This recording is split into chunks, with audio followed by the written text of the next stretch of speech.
So, up till now we have seen that Kesa Gautami was being given a condition to go to such a house where nobody had died up till now, and she has to bring a handful of mustard seeds from that house, and if she succeeds that, then she Gautam Buddha he promised her that he will cure her son. So, now with this condition, finally Kesa Gautami she now went from house to house, and the people pitied her and said, here is mustard seeds, take it. But when she asked, did a son or daughter, a father or mother die in your family? So, when she used to go to her friend, to the various families in the village, everybody used to offer her mustard seeds, that okay, if it is solving your problem, you take the mustard seeds. But when immediately when she asked about that condition, that had anybody been dead in your family, had anybody experienced death? So, at that moment they answered her, alas, the living are few, but the dead are many. Do not remind us of our deepest grief.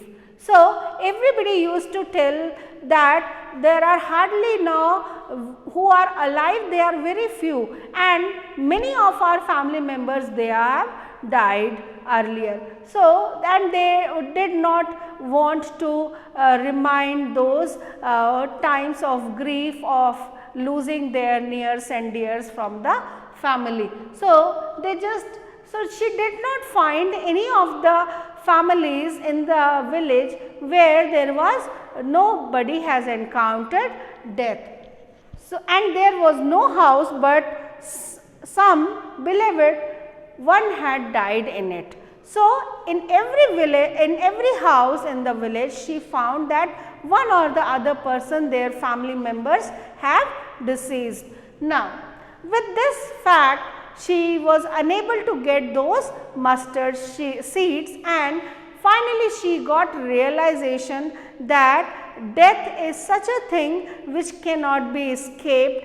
Everybody has to encounter death, and there is no one in the world who has not faced the death of their loved ones. Kesa Gautami became weary and hopeless. Weary means tired, and she was hopeless because she was unable to find such house, and sat down at the wayside watching the lights of the city. Wayside means on the roadside she was been sitting, and what she was looking at the lights of that city, and as they flickered up and were extinguished again. What happened?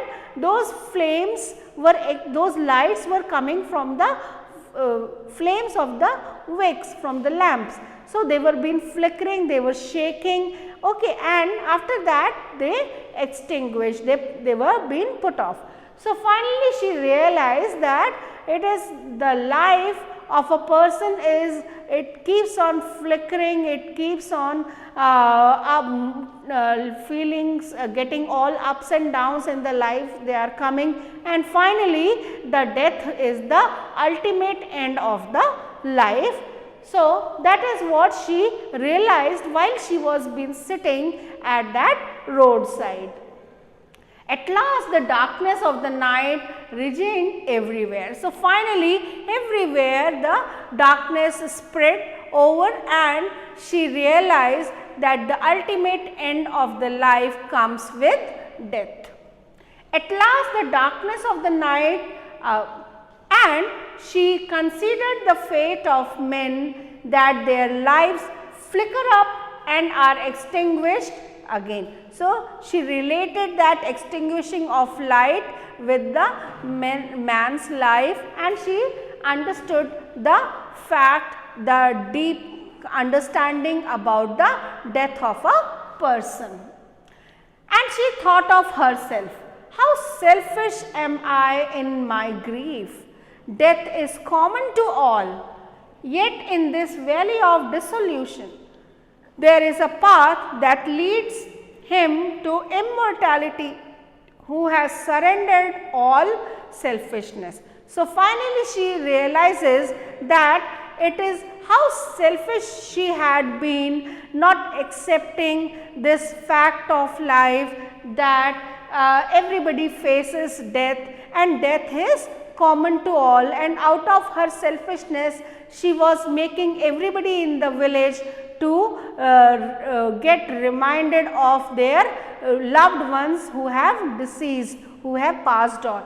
Okay. And now she realizes that in this valley of dissolution, in this valley of the area which is filled with deep sorrow, that means in this deep sorrowful world, okay, there is a path that leads to him to immortality, that if somebody wants to have its life wants to become immortal and wants to have its name for always, then he has to surrender his selfishness. That means he has to become selfless, he has to serve the mankind.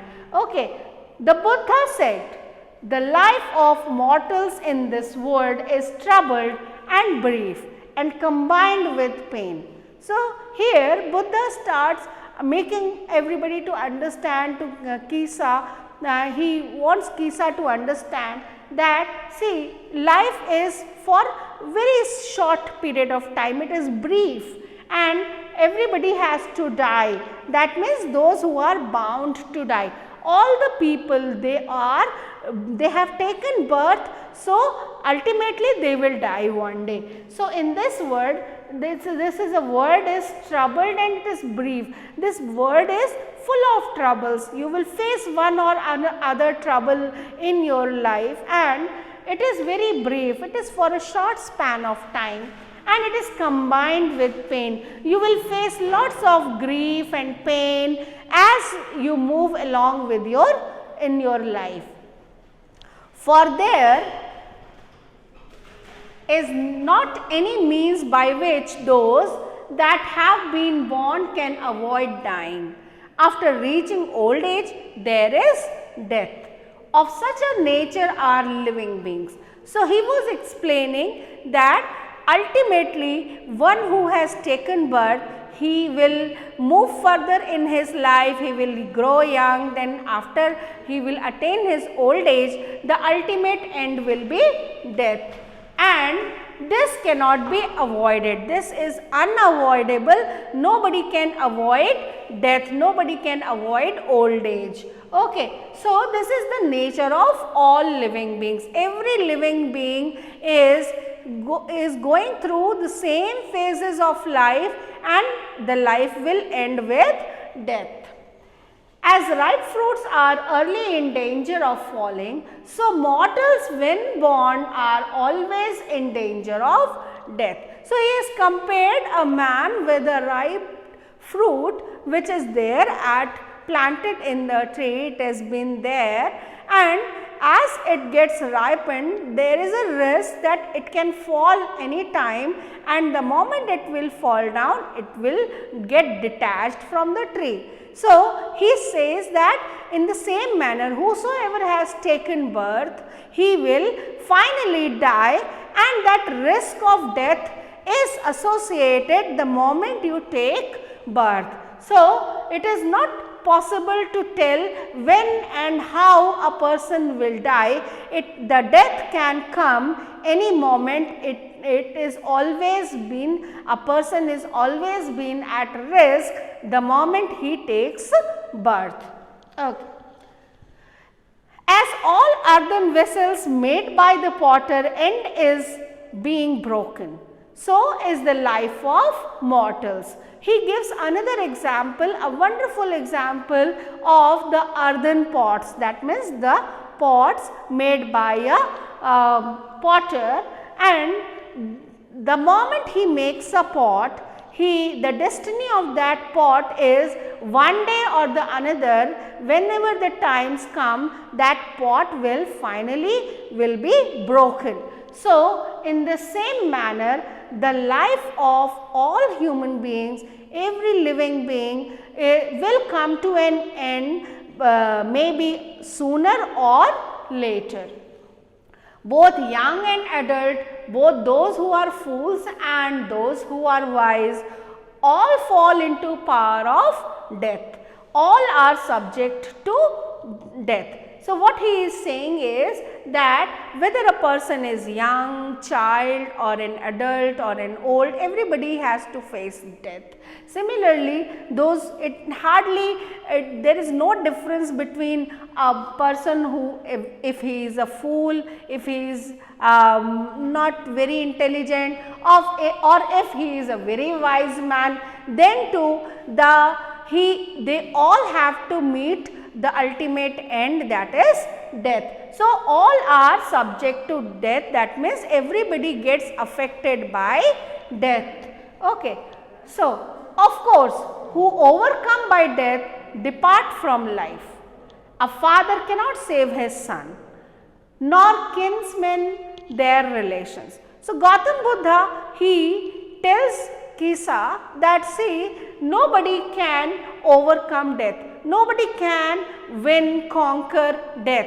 Everybody, whosoever has come into life, they has to depart. They have to leave their body here and they have to move further. Their life will come to an end. None of the people, even a father cannot save his son. No kinsmen, kinsmen mean the relatives, they cannot save their beloved relatives. So, nobody is there who can actually save the lives of anybody. Everybody has to meet their death. Mark, while relatives are looking on and lamenting deeply, one by one mortals are carried off like an ox that is led to the slaughter. So, leaving their relatives into deep mourning, into deep grief. Lamenting means they are been crying and mourning, they are in grief, in pain. Okay. And leaving them aside, the person who has died is been leaving the world, and it seems like an ox that is led to the slaughter. So, finally, that person who dies seems to be like an ox who has finally been taken to be slaughtered, to be died. Okay. So, leaving all his relatives behind, mourning for his dismissal. So, the word is afflicted by death and decay. Afflicted with means affected by suffering, disease or pain. So, complete word, it gets affected by the presence of sufferings, of death, by the pain, by disease. So, they all do face all these things, and they decay also, they get rotten also. Okay. So, everybody has to face all these suffering. Nobody is untouched by these griefs and by these pains and sufferings. Therefore, the wise do not grieve. So, those who are intelligent, they do not keep mourning, they do not keep growing this pain deep into their heart, rather knowing the terms of the word, because they know that this is the condition of life, this is the ultimate end of the life. So, they know this fact. So, they behave intelligently, they are wise enough to understand the concepts of life and death. So, they do not keep mourning, keep grieving for their loved ones' dismissal. Okay. Now, Gautam Buddha, he further tells about, see here, not from weeping nor from grieving will anyone obtain peace of mind. On the contrary, his pain will be the greater and his body will suffer. So, what he says further, that if a person keeps on crying, if he keeps on grieving, if he keeps feeling that pain of losing someone, this is not going to help anyone to actually come out of that pain, and rather what will happen? he will lose his health, he will lose his body, and his body will suffer ailments, and he will also fall sick, and his body will suffer the pain himself.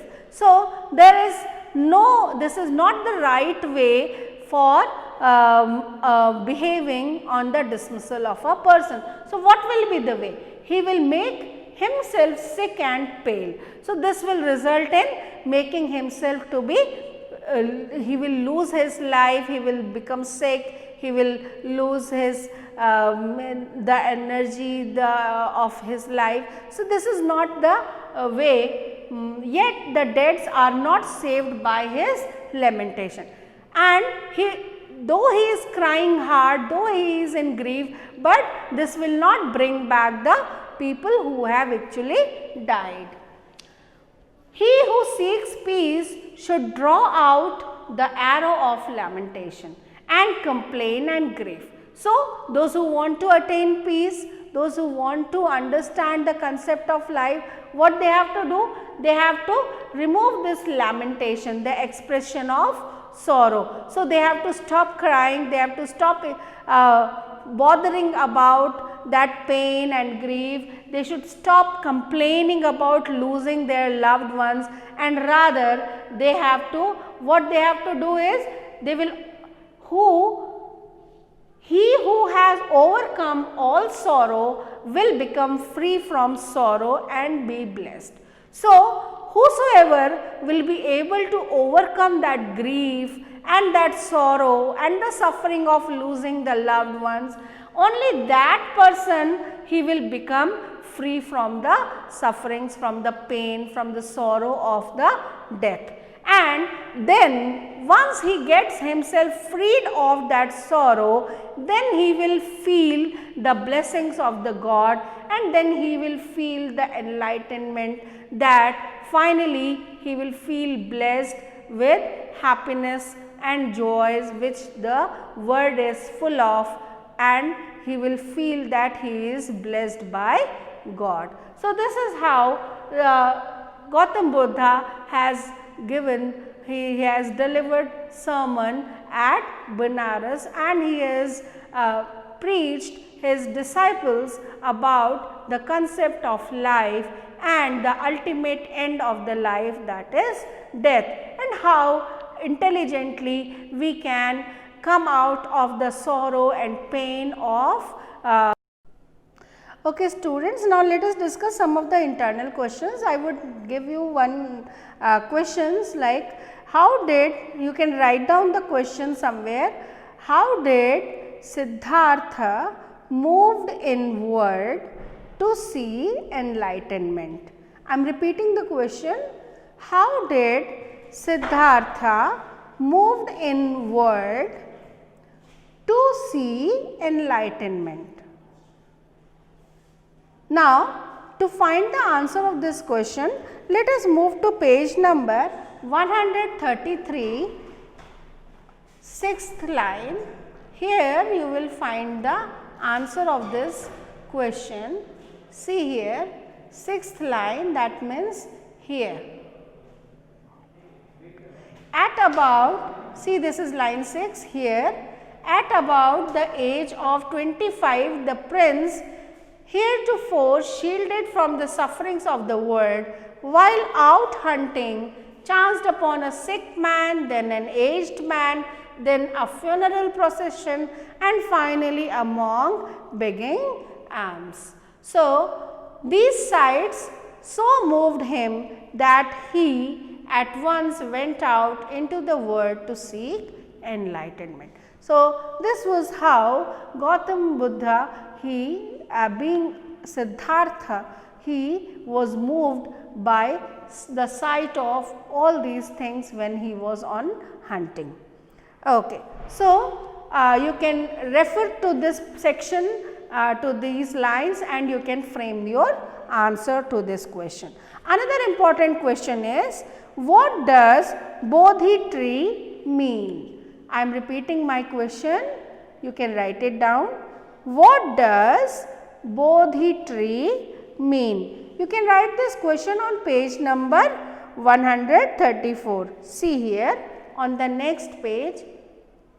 See, on page number 134, here you can write this question also. What does Bodhi tree mean? So, here in the second line, see here, Buddha, he renamed the tree Bodhi tree, that means tree of wisdom. So, under this tree, this was a peepal tree, and sitting under this tree for 7 days continuously, finally he attained enlightenment. And when he attained enlightenment, because he attained the wisdom and the concepts of life and the purpose of taking birth in this world, he attained all that enlightenment. So, finally he named the tree to be Bodhi tree. So, this is how you have to frame the answer and to this question. So, students, I hope you have understood all these aspects well. So, I would suggest to you all to go through the PDF and the video. Thank you, students.